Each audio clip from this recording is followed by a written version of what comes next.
Welcome to a Maximum Impact Club lesson, and to our listeners and subscribers, I am in Odessa, Texas. Now, while you're riding along in your car or you're sitting in your office and you're listening to this CD, you may be asking yourself, where is Odessa, Texas? It's in Texas.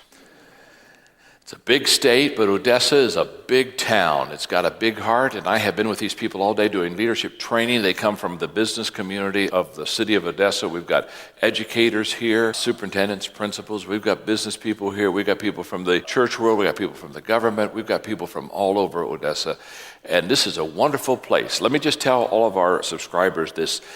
Before you go to heaven, you've got to go to Odessa. If you just go to Odessa, then you'll know kind of what heaven's going to be like, right? Isn't that right, huh?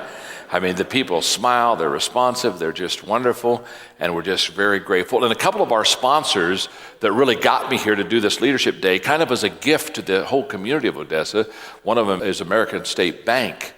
And this wonderful group of banks, I think they're in 18 different cities throughout Texas, and I think they have 33 branches.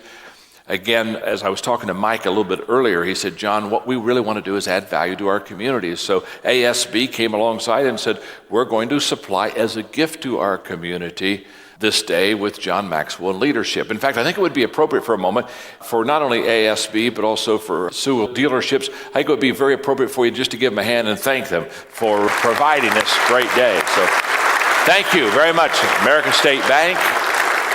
And Sewell dealerships, Colin Sewell, whose family has had the Sewell dealership since 1911. Think about it. I mean, I didn't even know they made cars back in 1911. I've had a privilege of mentoring Colin, and so he was the prime kind of instigator in getting me to come to Odessa and do this Leadership Day. And last night we had dinner together, and he gave me a periodical that's about his family and the dealership here in Odessa, and I'm going to read just a couple things to you. In 1911, Frank Sewell began selling Model T Fords from his hardware store, and vehicles were assembled from a crate box upon arrival, and customers were given, I love this, customers were given driving lessons as part of their purchase. I mean, okay, you go down to buy a car. Think about it. You had to have driving lessons. Nobody had ever driven a car. Think about it. I mean, you didn't have anybody to teach you how to drive a car. Maybe teach you you don't drive a buggy, do you? So they gave driving lessons when they sold the car. And it was there that the two brothers began a legacy which would span 4 generations in multiple cities. And I love this. In 1935, two of the brothers, on the very first weekend of the business, on a Friday, they went and borrowed the money to start the business. And they got rid of their 21 car inventory over the weekend. And on Monday, they went back to the bank. Think of that, a Friday loan. 4 days later, they went back and paid the loan back. Boy, that's kind of like the fastest loan recovery I've ever heard of. And during World War II, Sewell Ford was open 24 hours a day. And since they had no new cars to sell, they would offer used cars, parts, and services. And after the bars would close late at night, many customers would stop by to check out the used car inventory. At Christmas, Carl and Woody decided to close for a holiday, only no one could find the keys because they were open all the time. So they boarded up the front of the store for the night, and they went right back to work on the 26th. A couple other things that just because Maximum Impact subscribers, we're always wanting to do better in our business. That's why you get this monthly mentoring CD. Just listen to some of the things their employees say about Sewell dealerships. Honesty and fairness are also a part of the Sewell formula, Merrill added. A while back, a salesman grabbed an auto cost list off of my desk, a list of the prices the dealership had paid for the cars, and instead of the retail price list, which indicates what the cars are to be sold for, a customer selected a vehicle from that wrong list. Before I found out what had happened, but we still sold it at the price the salesman offered, which was the price that we bought it for. They talk about a sense of caring in the family that goes beyond the dealership to the community at large. One time, an elderly woman stopped by and her car heater wasn't working and she didn't have any money to fix it, so a technician said that he'd repair it if someone bought the part. Sewell employees all pitched the money in, and the woman left in her heated car 3 hours later. Terry Mobley, a Ford truck sales director who's been with Sewell for more than 17 years, says, "We're respected. We don't just study the car business, we study about being better leaders. different avenues to self-growth. He said it's kind of like going to church. When you get into the family, it's your home, and everyone helps everyone else all the time. One last thing. The culture of the Sewell team is generated from its leadership. Here's what Colin said. Colin is the person I mentor. He's a longtime friend. He said, I want the credit to go to our people, not me. I recognize my role as a leader of the company is much greater than just running the business. My role is to make a difference. The impact I have is not just on the bottom line, but also on the family line. I love that phrase, Colin. Decisions I make impact the future of the families, their ability to help their kids through college, the kids, the kind of parents that they will be, and the kind of citizens their children will grow up to be. My decisions, good or bad, have far-reaching effects. And that's very true. All leaders understand that their leadership and their decision has a ripple multiplying effect. And I'm so glad to teach this lesson. I've been wanting to teach this lesson for quite a few months. It's entitled Leadership and Economics.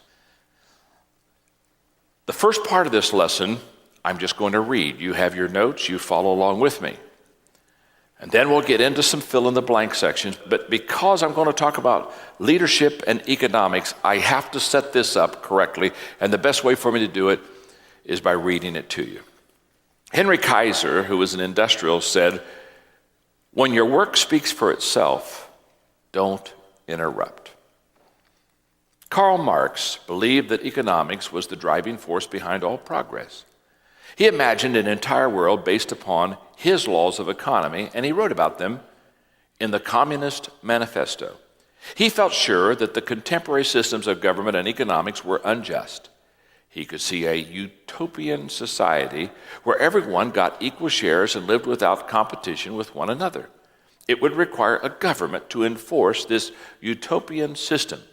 On paper, it was great. However, no government has been able to harness his ideology. Adam Smith popularized a different theory of economics, free enterprise. His ideas are found in his classic work, Wealth of the Nations. He laid the intellectual framework that explained the free market, which still holds true today. He is most often recognized for the expression, the invisible hand, which Smith used to demonstrate how self-interest, this is a very important statement right here, how self-interest guides the most efficient use of resources in a nation's economy, with public welfare coming as a byproduct. To underscore his laissez-faire conviction, Smith argued that state and personal effects to promote social good are inferior compared to unbridled market forces of commerce. Smith became the key influencer of Western economic theory. His ideas prompt our present U.S. economy, an economy based on supply and demand. His system didn't require a big brother government to ensure its success. It was governed by the ideas of supply and demand, incentive, and scarcity.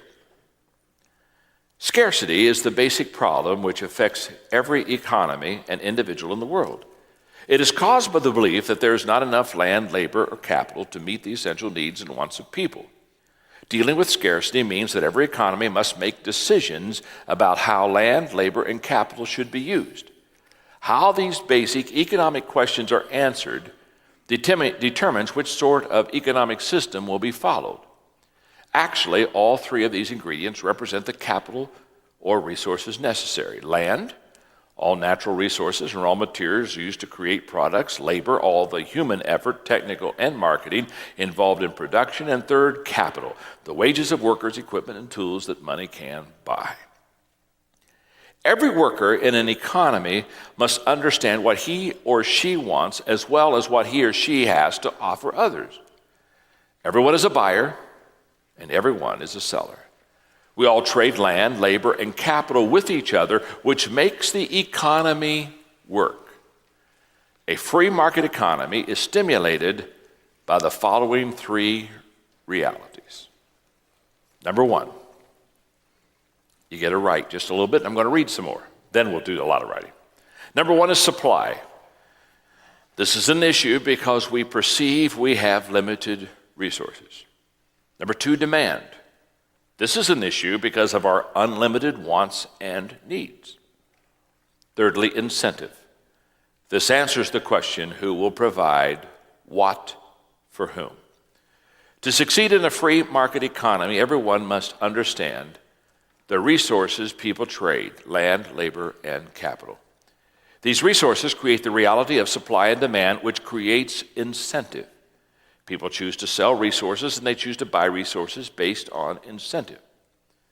Because the free enterprise system operates on the principle of supply and demand, we understand that the value of a service or product is based upon how much supply exists and how many people need it or want it. Now here we get now to where I'm heading in this lesson. I believe our influence, which I substitute many times for leadership. Leadership is influence, influence is leadership. I believe our influence operates on this same principle. Leadership should not have to be forced on a group of people. Someone who leads by coercion or manipulation isn't a healthy leader. Here we go, very important statement. Healthy influence is based on providing a resource that is needed by a group. When you possess that resource, your influence goes up, just like a stock price goes up when a company is providing goods or services that are in demand. Let me give you kind of an example of what I'm saying about how we increase our influence and how it works. For example, planning meetings. Who has the most influence in a planning meeting? Thinkers or traditionalists? The answer is thinkers. The people who can really think through the process are going to be much better planners than those who just rely on the past. See, well, here's what I want you to see. In that planning meeting, the thinker provides more capital than the traditionalist. So therefore, the thinker is going to be the person that influences the room the most versus the traditionalist. Let's go to a creative meeting for a moment. Who has the most influence? If you're in a meeting on creativity, institutional people or idea people? Well, you know the answer to that. Idea people. They have the most influence in a creative type of meeting. See, what do idea do? They provide capital for everyone in the room. So the idea people have more influence than the people that are institutional in their thinking. You go to a decision-making meeting. Who has the most influence? People with experience or people with inexperience? Well, the person with experience has the most influence. Why? Because they've gone through a lot. See, they provide the capital for everyone in the room. And so what we're trying to understand is our influence or our opportunity to lead any given group at any given time increases when the demand and supply is the greatest. Let me go on. Here's the foundational principle of this lesson. Leadership rises by providing the scarcest resource. Now, I'm going to bring this right down to where we live. When I say leadership rises by providing the scarcest resource and how you gain influence, let me explain. When I was a kid in our neighborhood, we liked to play baseball. Buddy England was the kid who had the bat and the ball. Guess who had the most influence when we were getting ready to play baseball in our neighborhood? Buddy England. He got to choose the teams. He got to bat first. He got to be the pitcher. He had the bat and baseball. If we didn't like it, he literally took his ball and went home. He provided what was scarce among the rest of us neighborhood kids. Buddy was the primary influencer of the group. I mean, I thought about this the other day when I rented a car. I mean, you go rent a car. Hey, who's the influencer when you rent that car in a town where you've never been? MapQuest. I'm pushing a button and I'm listening to somebody I don't even know tell me where to go and how to get there. They're providing something that is scarce to me. Let me give you another example. If after this session, let's say we're going to go to a restaurant to have lunch here. Now, all of you people basically live here in Odessa. And so if we're outside and we're trying to pick a restaurant, can I tell you something? Nobody's going to listen to me. I don't know Odessa. I don't know where your great restaurants are that have unbelievable Mexican food that I love so much. But you do. So in the giving group, they're going to listen to me or they're going to listen to you. They're going to listen to you. Why? Because you live here. You're the voice of experience. What I'm wanting you to understand is in every given situation, someone is going to rise as far in the group with the highest level of influence, and it's going to be the person who has the most experience with that area or has had the most training in this area. Influence rises when the rest of us are in major want or major need, and there's one person there that can answer that need for us. Let's go on. Leadership and scarcity. There are a few leaders. There are very few great leaders. Now, you talk about supply and demand. You talk about doing something that has supply and demand. Hang on with me here because this is huge. Think about it. There is a greater need for leaders than there is a supply of leaders. Everybody needs leaders. I have taught leadership for over 30 years, and can I tell you something? I have never gone to any organization, not even in Odessa, where the organization said, John, could you come in and do some leadership for us? And what we really need you to do is we have too many great leaders in our company. My goodness, we're loaded with all these amazing leaders, and we're just overloaded with leaders. And could you come in and could you eliminate about 2/3 of our leaders?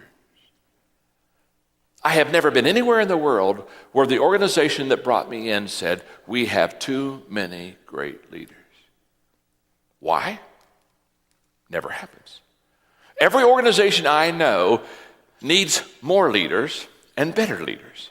You see, the need is much bigger than supply. That's one of the reasons why anyone that knows how to lead is always going to have a good job. Anyone that knows really how to lead is always going to be ready for a promotion. Anybody that really knows how to lead is always going to be top. Why? Because the need is greater than the supply. It is said, because I love history and I've studied a lot of history, it is said that Napoleon, the great general, that Napoleon and his leadership was worth 40,000 men because he was such a great leader and had such an ability to inspire and lead and strategize and bring his troops to victory that he was worth 40,000 people.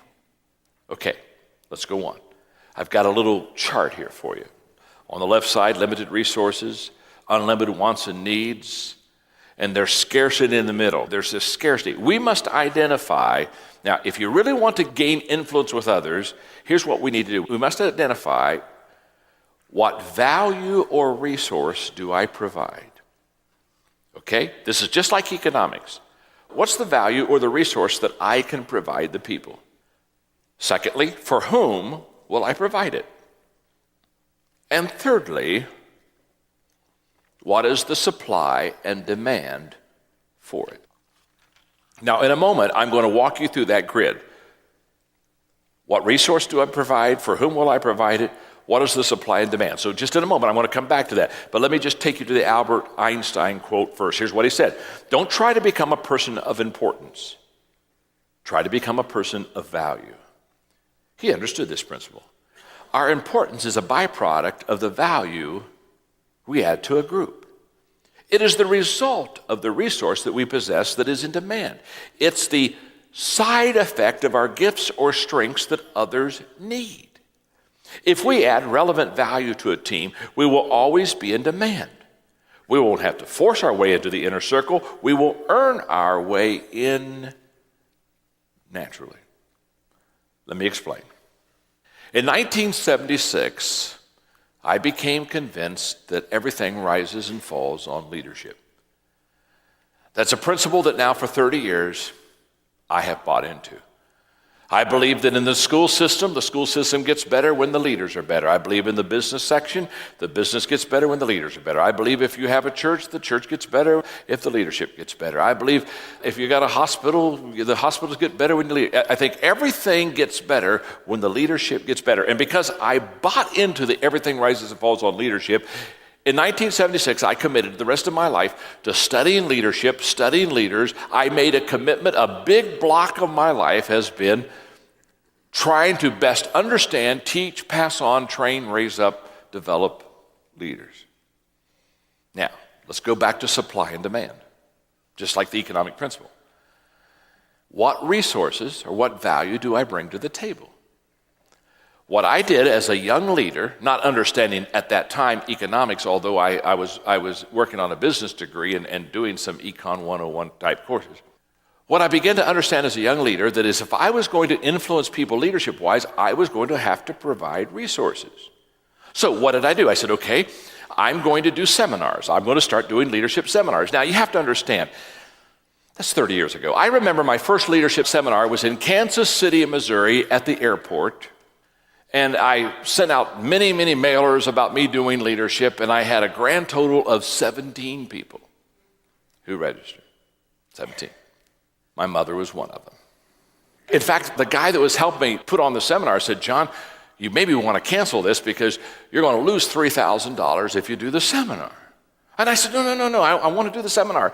It's got 17 people. I went and I was excited, and for that leadership seminar lasted for 4.5 days. Maybe that's why we only had 17 people. And I had started at 8:30 in the morning, and I would go, we'd break for dinner, and we'd go till 9 o'clock at night, and the next day all day, the next day all day. I mean, I had like a 300-page leadership workbook. By the second day, they weren't wanting to be leaders, they wanted to live. You know, they're laying their heads down on the desk and asking for air and mercy and please, can you let us out and free us up? And I mean, I was killing these people, and I'm just saying, get your head back up, take some more notes. You know, I was a kind of a Nazi leader, you know what I'm saying? But here's what I knew. If I was going to influence people, I had to have forms of resources. So I had seminars. I did CDs. I shared with you a little bit earlier how in Jackson, Mississippi, when people said, how can we get ongoing leadership training? I said, okay, I'll provide CDs. I said, you know what else I'll do? I'll start writing books. My first book was entitled Think on These Things. I wrote it in 1979. It's still in print, Miracle of Miracles. In fact, a few years ago, it had its 25th edition. A lady came up to me recently with the Think on These Things book and handed it to me and said, this is your first book. I said, yeah, I know. She said, I love it. I just love this book. Would you sign it? I said, well, sure, I'll sign it. I said, what did you love about the book? Oh, she said, the short chapters. She says, you only have 100 pages in the book and you have 33 chapters. I love those 3-page chapters.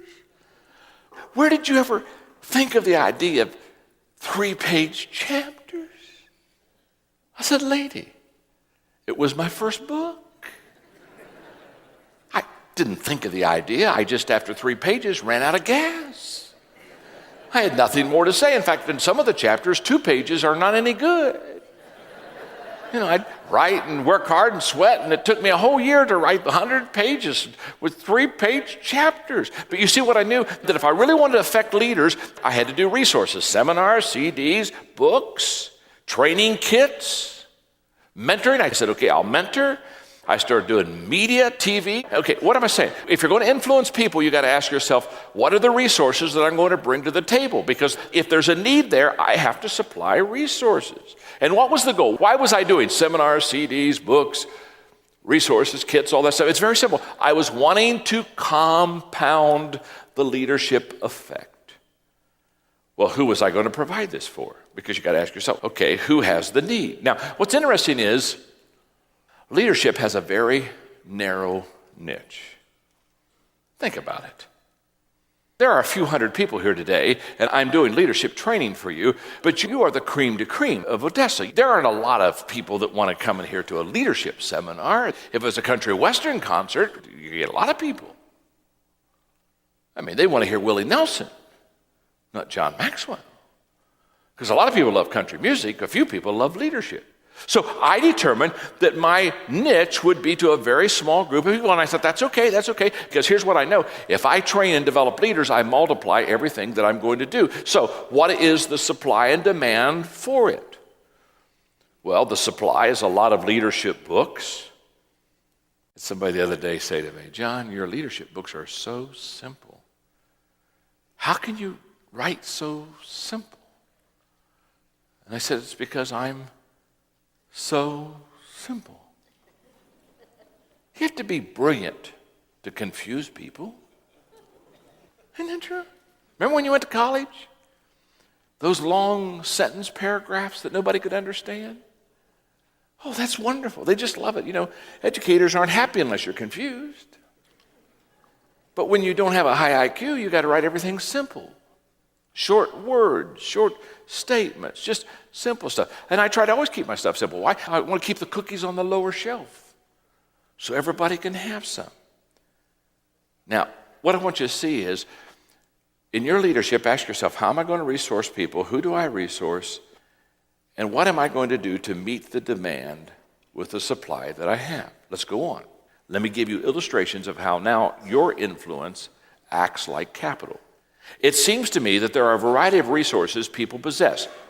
If our influence does indeed work like capital, then let's ponder what kind of capital we might possess that will increase our influence with others. I'm going to take you now through different kinds of capital that if you have some of it, it will really help you. For example, intellectual capital, okay? Resources that fall into this category would be knowledge on a particular subject, insight, maybe intuition in a given area, or possessing data on a relevant issue. When someone puts their intellectual capital into a tangible form, it becomes what attorneys call intellectual property. If it's rare and relevant, it's valuable. Let me illustrate what I mean. For 25 years, as you know, I was a pastor. And when I went to my second church, this was a church that was in trouble. It hadn't grown for about 12 years. And one of the reasons it was in trouble is it had a person in the congregation that was a troublemaker. Very smart person. And it was a congregational church, and so everything that was to be passed was done in a congregational manner. And this person that was kind of smarter than everybody else would get up in a congregational business meeting, and he would throw a loop into the order of things by something of parliamentary procedure and confuse everybody until they said the pastor used to stand up on the stage and kind of look at everybody and said, I don't know what to do now. And basically, this one guy that had an intellectual edge over everybody else just kind of dominated the whole congregation. So when I arrived, they told me about Bill.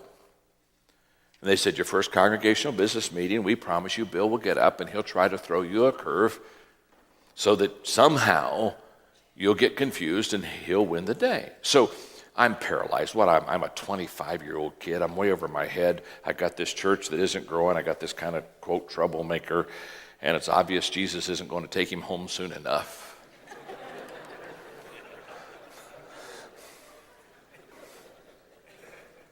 So for 1 week, I studied Robert's Rules of Order, the parliamentary procedure of a business meeting. And I memorized the whole book. I took a week of my life to memorize something that worthless. But I had to. Bill was in the crowd. And sure enough, business meeting hadn't gone very long till Bill stood up, began to use his intellectual capital for influence within the room.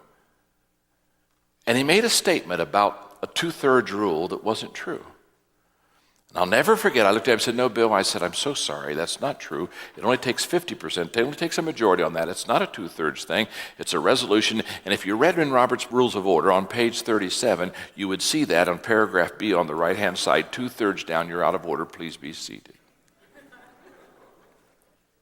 The people clapped. Free at last. Free at last. Thank God Almighty. I'm free at last. Intellectual capital. You see, if you know something that someone else doesn't know, you have influence over them. It's not because you're maybe smarter. I'm not talking just about IQ. I'm just talking about knowledge. So how do you accumulate intellectual capital? Number one, study and know your business. It's just that simple. Study and know your business. I'm going to illustrate that for a moment. If Maxwell and Colin are sitting down because he's in the car business and we're talking about cars, can I tell you something? Colin will be the primary influencer. I don't know anything about cars. I'm worthless. In fact, Somebody asked me one time what kind of a car I drove, and I didn't even know, because I had people go get them for me. Give me a car that's fast. It's the only requirement. I just want to be able to speed. That's all I want. Just give me a car that's fast. So if Colin and I are going to talk about cars, because this is his livelihood, he's going to win. If Mike and I are going to talk about banking and money, can I tell you something? Mike's always going to win. He's going to influence. Why? He knows 1,000 times more about banking than I do.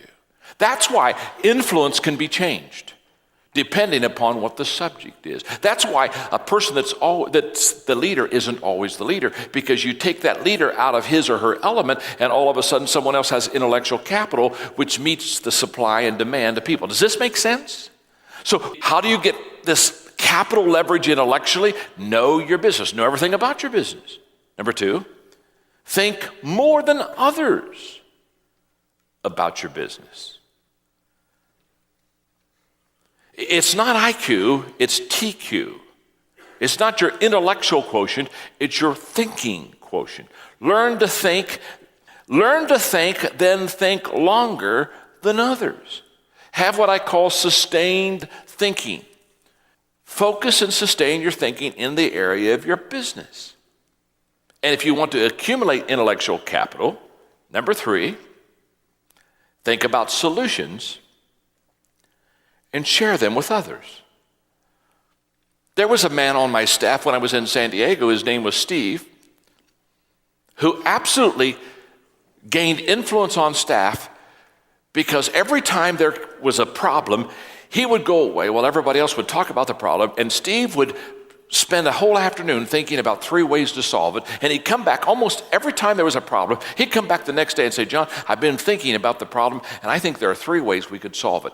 And Steve immediately began to get more influence and get more leadership within the group because he had that sustained thinking. Margaret and I have a son, Joel.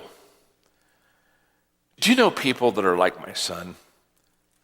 They just know a little bit about everything. You know what I'm talking about? I sometimes call them smart alecks, but they really aren't smart alecks. They know a little bit. And can I tell you something? I'm always impressed because I know a little bit about nothing. I mean, I'm so narrow in my thinking that if you want to talk about leadership, relationships, equipping, and attitude, I can really help you. But if there's anything else and you come to me, you're in deep weeds. Worthless is what I am. I mean, I don't read wide and I don't know what's happening. And so every week we call our son Joel and say, Joel, if we're going to buy this, which one should we buy? And he'll say, well, the consumer index. And he'll start going through all these things. And this is one, but this was rated a little bit higher than that one was last time. Absolutely. Almost everything I buy, I go to Joel first. And he tells me which one is the best one to buy. He's got intellectual capital. He knows things that I don't know, so therefore he has the influence. Let's talk about number 2. Oh, by the way, you see there's a place there where you say, am I accumulating intellectual capital? In other words, am I growing in my knowledge of my business? And you can score yourself from a 1 to a 10. 1 being, you're kind of like me. 10, you're kind of like Joel. You know what I'm saying? You're learning. Okay, 1 to 10. And you can do that on you. You don't have to do that right now, thinking somebody's going to look over your shoulder and tell on you. I see some of you are looking over each other's shoulders right now. Okay. Number 2 is social capital. Resources that represent social capital would be the relationships and services someone has built upon over the years with others in a network. Social capital comes from interfacing with others in a healthy way, adding value to them individually as well as professionally, especially in times of need. Classic example of social capital was Rudy Giuliani after 9/11. He demonstrated for the whole world how a leader accumulates massive social capital. What did he do? Walked the streets of New York, felt their pain, rolled up his sleeves, looked in the cameras and said, we'll come back. Wow. Attended the funerals of the victims. He spent the next few months doing nothing but social capital. And by the way, if you think leadership doesn't make a difference, and I'm going to just make this statement and move on because I can get in trouble if I camp here. So I'll just make it the statement and move on. If you think leadership doesn't make a difference, look at the difference between what happened in New York City after 9/11 and what happened after New Orleans after Katrina. And look at the leadership. Whoa. I told you I won't go there. Could get in trouble. So if you're getting this CD, this is Colin Sewell speaking.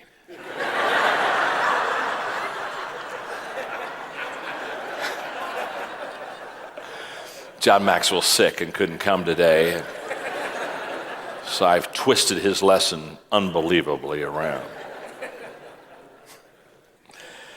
So how do you accumulate social capital? 1, value people and relationships. 2, look for the key in each person's life, the thing that motivates us. 3, now you're not going to hear this word wrong, but I'll repeat it because you're going to think you do. Become a net weaver. I didn't say networker. Become a net weaver and connect people together. And by the way, I'm not sure there's such a word as net weaver. I just like the word. It's a picture of going in and out with people and weaving them together with a common bond that will add value to each other. I have a wonderful friend in Florida. His name is Larry Stevens, and I call Larry my social chairman. He is a master net weaver. So when Margaret and I got a condo down in Juno Beach, and we went down there for the winter, Larry Stevens, he called me up and said, okay, John, when do we play golf? And I'll get these people together. And Larry, when I go over to the golf club, there are 300 members of this golf club, and he knows them all by name, and he introduces and tells about how many grandchildren I have, and it's the most amazing thing. And we're driving along, he said, John, you need a haircut. He said, I've got a great barber. And next thing he's doing, he's calling him on the phone, and he's setting an appointment, says, yeah, the guy I'm with needs a haircut today at 2:30, you know what I mean? He says, there's everybody. I said, Larry, when you go to heaven, God's going to come up to you and say, Larry, who's that person over there?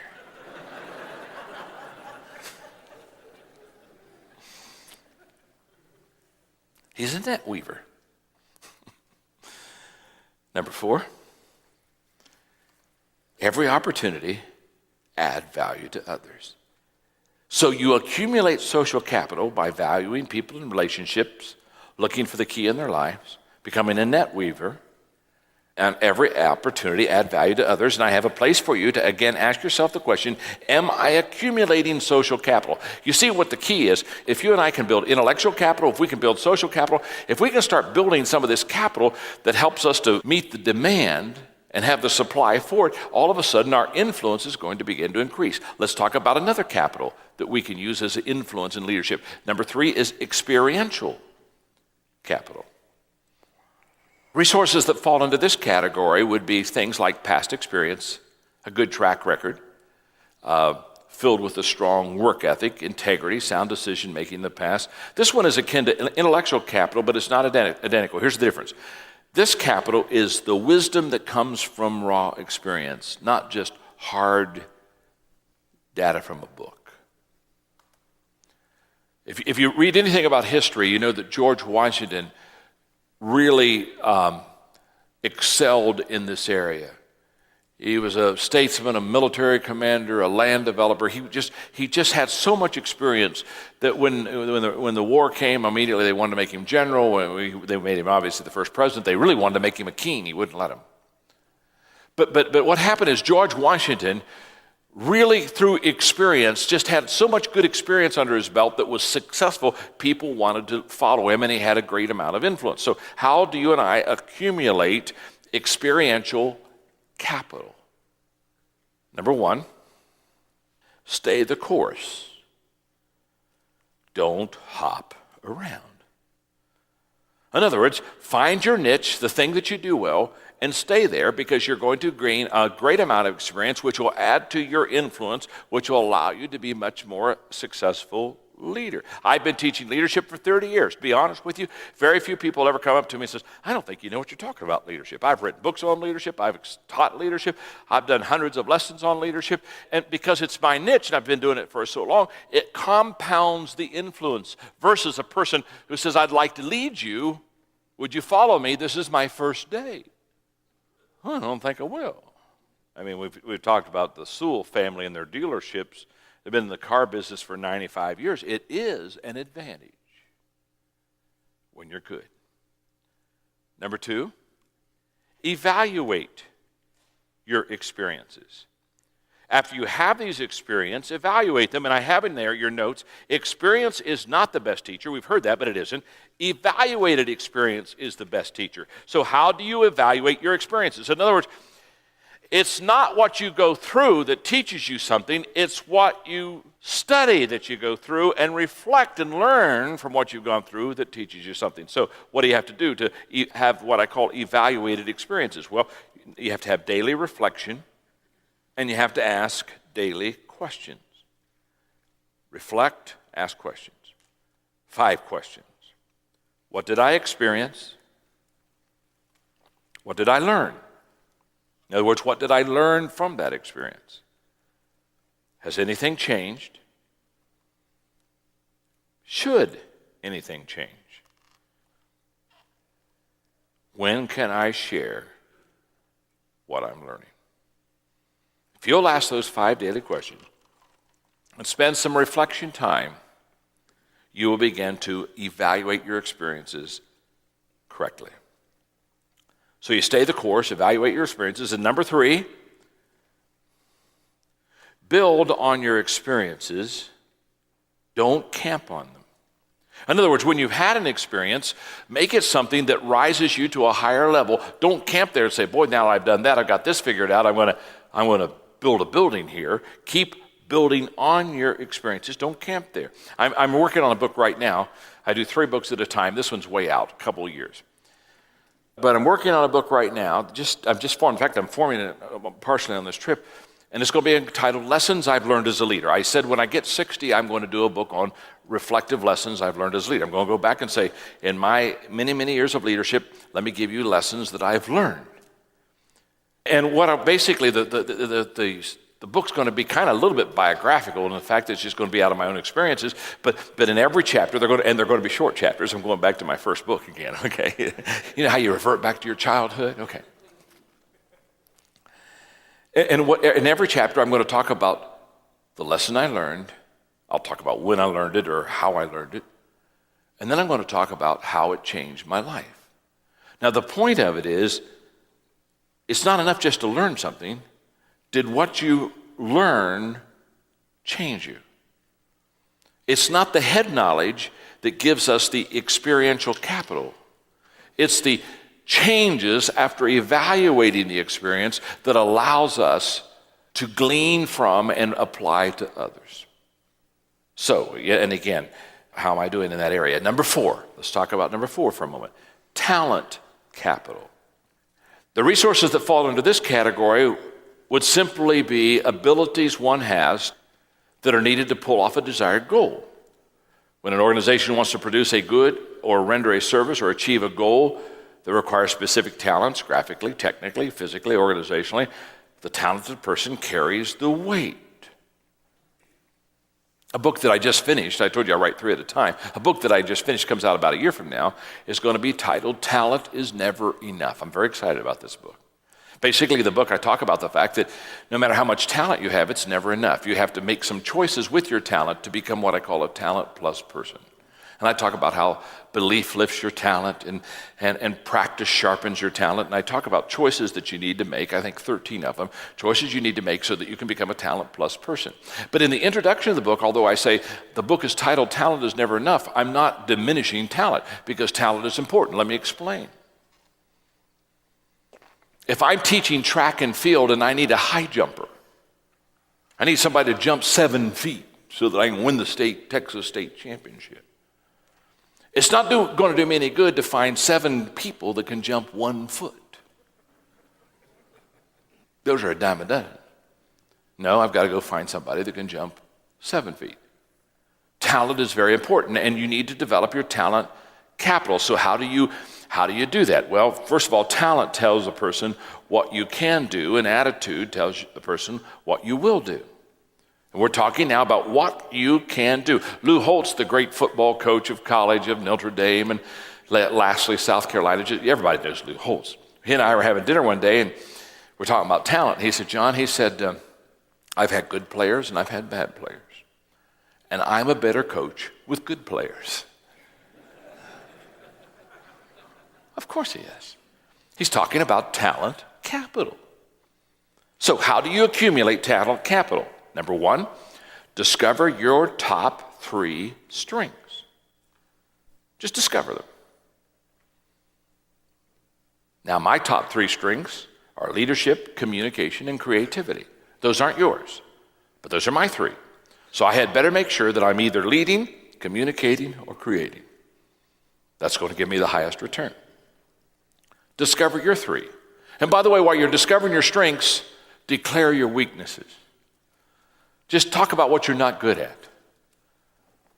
I'm not good at administration. I don't like to administrate.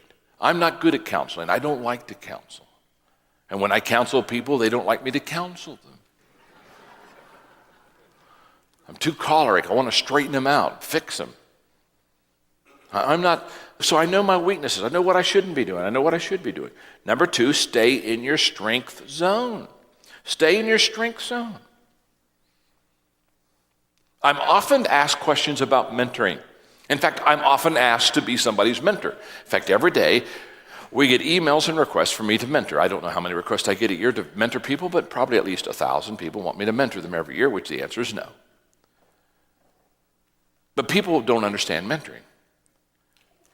Most people, when they look at a person to mentor them, they think, if I could just find that one person that could mentor me for the rest of my life, oh, it would be so wonderful to have that one person. Can I tell you something? There's nobody that smart. Nobody should mentor you the rest of your life. What you need to do is find out the areas of your strengths. For example, for me, leadership, communication, creativity. And then I go, now watch this. You should be mentored, hang on, this is going to blow your mind. You should be mentored in the area of your strengths, not your weaknesses. Because you're never going to be good in your weaknesses. You shouldn't work on your weaknesses because you're weak in your weaknesses. So when you find your strength zone, that's when you find people. So I have people that mentor me in leadership issues. I have people that mentor me in creativity issues. I have people that mentor me in communication issues that I call them up on the phone. Hey, what would you do here in this situation? Here's what I'm faced. Here's what I'm looking at. What do you think? And I go to people. So you just find out what your strengths are and then find people that are strong in your strengths that can give you a little time to mentor you. But stay in your strength zone. Number 3. List ways that your talent can add value to the team. In other words, look at the talent capital you have, because the talent capital is where your influence is, and ask yourself, okay, where does my talent going to add value to the team? Because great teams not only need each other, great teams know that they need each other. Now, I have a very small inner circle. I have Sue, who is one of my assistants, and Sue knows my material better than I know my material. In fact, almost on a weekly basis, I'll call Sue and I'll say, Sue, I gave this quote in one of my books. Which book did I give it in? Oh, she'll give me the book. Tell me right where to go. She'll say, oh, that story's over there. People write letters. She writes the letters for me. And I'm always amazed. She'll say when somebody writes a letter, she'll write the letter for me. And I read all the letters that, quote, she wrote for me. And she'll tell them what book to go to, and this will help you here. And I thought, I need to go to that. Oh my goodness, I said that. Oh yeah, that works. Now, what does Sue do? Sue looks at her talent capital. And one of her things is she knows more about my material than I know about my material. So she has influence there. She says, okay, I'm going to get better there so that every time John needs me there, I can add influence to him.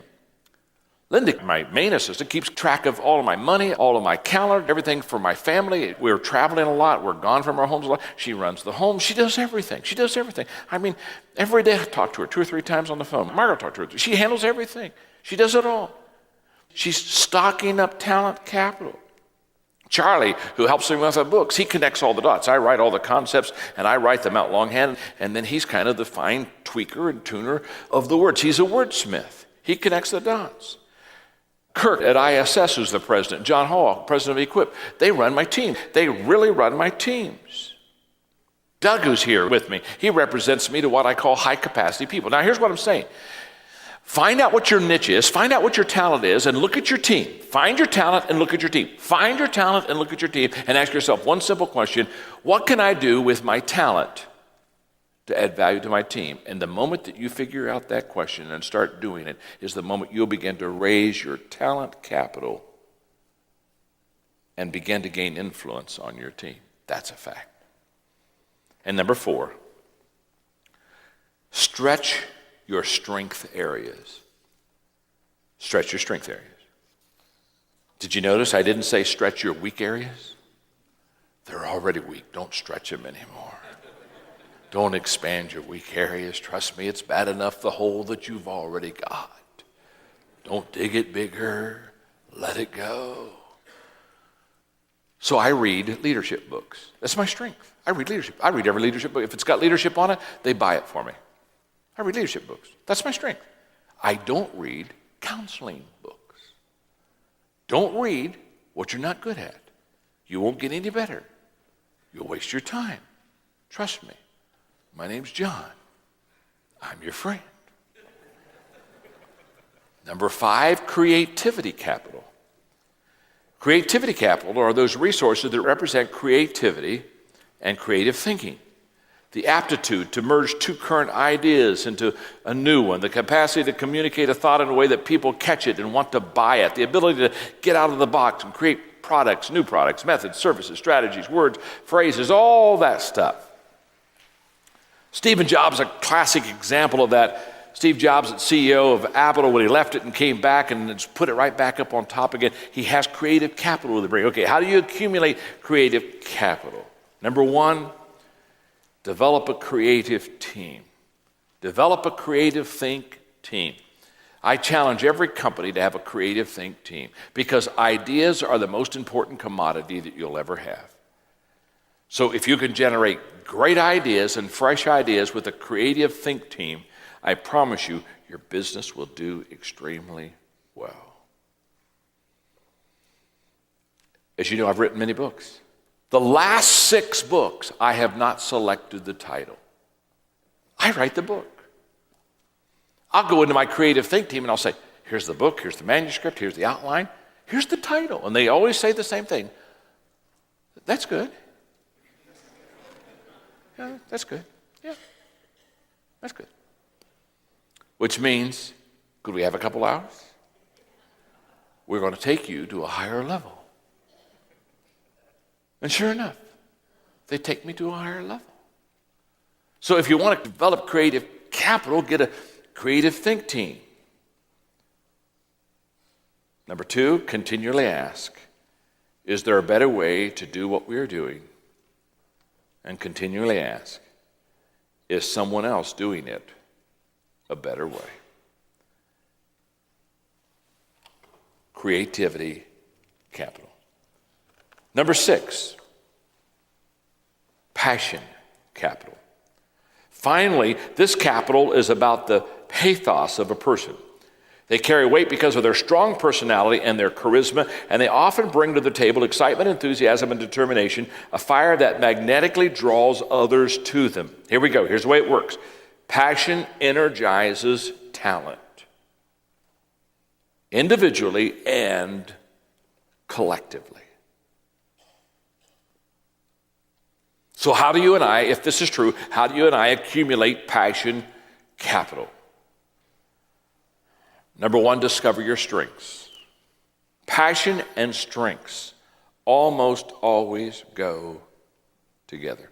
I am having the time of my life right now. My wife, Margaret, we've been married since 1969, and my wife is very good with colors. If you saw how she decorated, you would understand.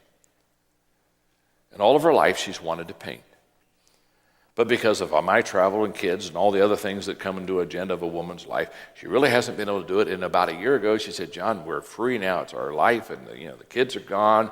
We send the grandbabies home when we need to. life is good. I'm going to start painting. I've seen the most amazing transformation come over my wife. She's been taking art lessons, and she's good. And all of a sudden, her art teachers are saying, oh my goodness, how long have you been doing this? And she's doing oils. And in the last 6-8 months, she's done 13 or 14 paintings. And now they're saying, man, when you get 40, we'll do an art exhibit with you in the whole process. And she'll come home from her 2-hour art lessons and go straight to her easel sometimes in 5 or 6 more hours. Nonstop. It's her passion. You see, when you find your passion, you find your energy. So when people say, well, I don't have any energy, what they really don't have is you don't have any passion. Once you find your passion, all of a sudden, you can hardly wait to get to it. It's who you are. It's what you believe in. It's you. It's your DNA. So discover what your strengths are. When you discover your strengths, not always, but almost always, you'll find your passion. Number 2, hang around passionate people. Why? Because passion is contagious. And number 3, give your passion away. My friend Miles Monroe says, if you find your unique gift and commit to serving it to the world, mankind, then your significance will cause people to seek you out. That is so true.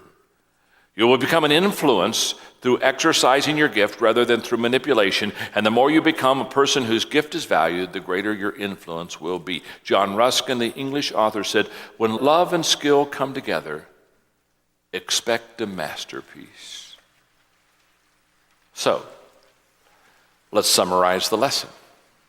Very simple. Number 1, in many ways, a leader's job is to create incentive, either by their scarce resource or by inspiration for a goal. Number 2, leaders must discover the capital that they possess and reveal that capital or the chief value their team members possess. Number 3, leadership should rarely have to use force. Positional power is inferior to personal power that comes from providing what is needed most. Number 4, leaders must understand the scarcity of what they have to offer and seek to serve what the people need most. Indira Gandhi, who was a former Prime Minister of India, said, my father once told me that there were 2 kinds of people, those who do the work and those who take the credit. He told me to try to be in the first group. There's much less competition there. Toward the end of his long and productive life, a wise man was asked what advice he had for young men just started on life's journey. This was his answer. Belong to something bigger than yourself. Work with others toward a common goal. Find out what you do best and do it. Do your part and take pride in doing your job well. Help build something of lasting value. If you do those things, you will always be in demand as a leader. Thank you very much.